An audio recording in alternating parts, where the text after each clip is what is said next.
Shalom Abracha, que le bon Dieu protège dans la santé, la joie, la prospérité, si Dieu veut. Aujourd'hui, je voudrais vous raconter une très belle histoire. Il y avait une fois Rav Shach alav shalom, qui est un grand tzaddik. Une fois, il se réveille le matin, un Shabbat matin, et il était un peu, il faisait la tête. Ils lui ont dit, Rabbi, qu'est-ce que tu as? Il leur a dit, j'ai senti Gehinam ce Shabbat-là. Ce Shabbat-là, j'ai senti Gehinam. Alors, ses élèves, ils connaissent le Rav Shach, toujours un homme souriant, un homme heureux. Il parle de Gehinam, ils n'ont pas compris, c'est quoi Gehinam? Il leur a dit, pendant que j'étais en train d'étudier, après le repas de Shabbat, le vendredi soir, la lumière du Shabbat, elle a été mal réglée, elle s'est éteinte. Et j'étais en pleine étude. Et j'ai vu la souffrance que je ne pouvais pas continuer mon étude. J'ai senti Gehinam. Ses élèves, ils ont compris l'amour de la Torah qu'il avait à la Shalom, Rav Shach. Aïe, aïe, aïe, aïe, aïe. L'amour de la Torah. L'amour de la Torah. Il y a une autre histoire, mes amis, sur Rav Chaim Kanivsky à la Shalom. Lorsqu'il était malade, il était à l'hôpital et ils lui ont interdit de lire, d'étudier, parce qu'il ne dormait pas et tout le temps avec les études, jusqu'à que vraiment, il fallait qu'il se repose. Et voilà, ils sont venus le visiter, Rav Steinman, comme des tzadikim, qui sont venus lui rendre visite. Et lorsque ils sont rentrés de sa chambre, ils l'ont vu en train d'étudier. Ils lui ont dit, Kvod Harav, mais tu dois te reposer.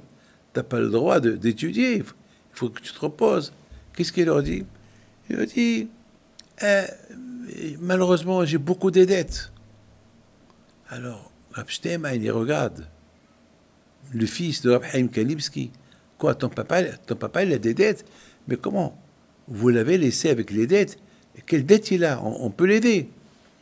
Alors, les enfants, ils ont dit, Rav Steinman, on n'est pas au courant que papa a des dettes. Alors, tout le monde qui regarde Rav Chaim Kanivsky, quelle dette tu as? Il a dit, quelle dette j'ai? Eh bien, depuis 2 jours que je suis malade, je n'ai pas étudié. J'ai une dette vis-à-vis de la Torah que je n'ai pas étudiée. Waouh! C'est la folie. L'amour de la Torah. Combien ils aiment la Torah. Alors, je voudrais vous poser une question. Comment on peut aimer la Torah? C'est tout. On peut aimer l'argent, on peut aimer nos femmes, on peut aimer nos enfants, on peut aimer un ami, on peut aimer un repas, on peut aimer plein de choses. Mais la Torah, comment on peut l'aimer? C'est dur. La Torah, c'est des sacrifices. Comment on peut aimer la mitzvah?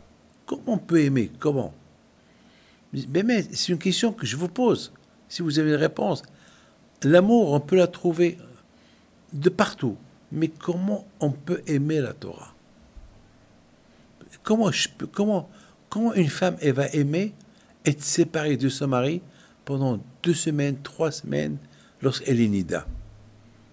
C'est quand même, c'est une séparation. Elle ne peut pas lui donner de main à main. Il n'y a pas de relation. Comment ça s'appelle?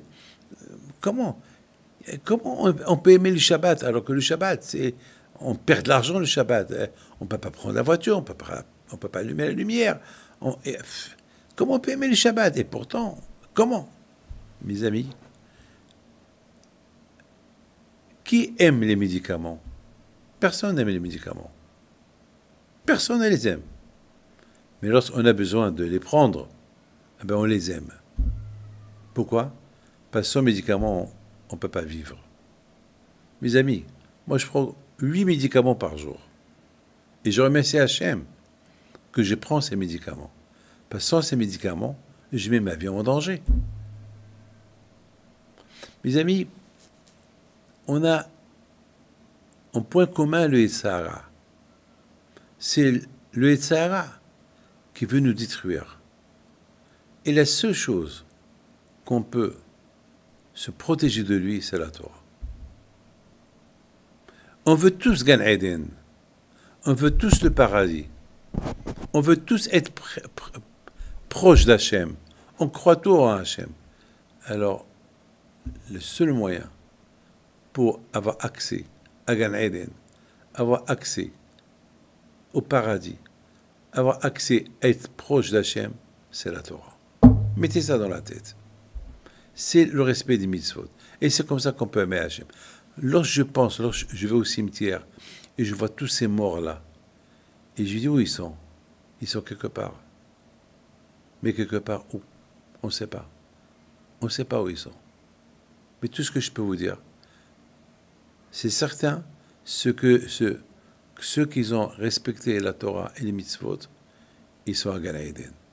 Ce monde-là, c'est un monde bidon. On est là qu'un laps de temps, c'est tout. Donc, mes amis, pour arriver à aimer la Torah, il faut réfléchir. Qu'est-ce que je vais prendre avec moi? Qui va me protéger après 120 ans? C'est la Torah. Donc, si c'est la Torah, alors je vais tout faire pour la faire. Eh bien, mes amis, que Dieu fasse à ce que vous allez la faire comme qu'il faut la faire. Que je vous protège jamais qu'à attendre. Bonne journée.